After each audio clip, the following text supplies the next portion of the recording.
স্কুলের কর্মদিবস আরও কমে গেলে প্রয়োজন শুক্রবারও ক্লাস নেওয়া হবে বলে জানিয়েছেন শিক্ষামন্ত্রী মহিবুল হাসান চৌধুরী।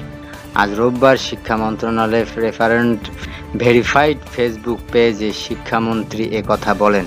প্রচণ্ড তাপদাহের কারণে দেয়া ছুটি শেষ আজ রোববার শিক্ষা প্রতিষ্ঠান ক্লাস শুরু হয়েছে। শিক্ষা মন্ত্রণালয় আগেই ঘোষণা দিয়েছে, পরবর্তী নির্দেশ না দেওয়া পর্যন্ত শনিবারও ক্লাস চলবে। ফেসবুক পোস্টে শিক্ষামন্ত্রী বলেছেন, আমাদের এখন বছরে স্কুলে মোট কর্মদিবস 185টি। এর মধ্যে 20টি নতুন শিক্ষাক্রম মূল্যায়নের জন্য রাখা হয়েছে। স্কুলের কর্মদিবস যদি আরও কমে যায়, শিক্ষা কার্যক্রম সচল রাখতে প্রয়োজনে শুক্রবারও ক্লাস নেওয়া হবে।